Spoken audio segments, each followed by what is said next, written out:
જંગલોની અંદર જઈને રોપાને પહોંચાડવા, એના ખાડા કરવા, એનું પ્રોટેક્શન કરવું. એના સિવાય જ્યારે વાવેતર થતું હોય છે ત્યારે આપણા ધ્યાનમાં એ નથી હોતું કે અહીંયા કોઈ વ્હીકલ કે ગાડી કિલોમીટરો સુધી આવી શકે એવું નથી. તો ત્યાંથી તૈયાર કરેલા છોડને લાવી અને અહીંયા આગળ પ્લાન્ટ કરવો એ તો બહુ અઘરું છે. માથા ઉપર ઉપાડીને એ છોડ લઈ અને અહીંયા આવવા કેટલા બધા લોકો કામ કરે ત્યારે આટલા લાખોની સંખ્યાની અંદર આ છોડ સુધી લોકો પહોંચી શકે. આ એક અઘરું કામ છે અને બહુ મહેનતનું કામ છે. અનેક લોકો આ કામની અંદર જ્યારે જોડાતા હોય ત્યારે જ એનું પરિણામ મળી શકે. ઘણી વખત આપણને લાગતું હોય છે કે આ પ્લાન્ટેશન થઈ ગયું એટલે આટલું થયું, આટલું ઉગ્યું, એ જ આપણે આગળ જોતા હોય છે. પરંતુ તેના માટે કેટલો પુરુષાર્થ કરવો પડે છે એ ધ્યાનમાં નથી આવતું. આ અનેક લોકોનો પુરુષાર્થ પછી આ વનરાજી ફરી પાછી ઊભી કરી શકાય. તો આ આટલી મહેનત કરીએ ત્યારે એક નવો છોડ તૈયાર થતો હોય છે, ઉગતો હોય છે. તો મારી પ્રાર્થના છે કે કોઈ પણ છોડ કે કોઈ ઝાડને કાપવું હોય તો મહાપાપ. પ્રકૃતિએ તો આપણા ઘણા બધા વૃક્ષોનું વાવેતર કરી દીધું છે. હવે જો એમાંથી એક પણ છોડને જો ઓછું કરીએ તો બહુ મોટું પાપનું કામ કહેવાય.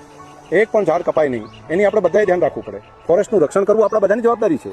પ્રકૃતિનું રક્ષણ આપણે કરશું તો પ્રકૃતિ આપણું રક્ષણ કરશે.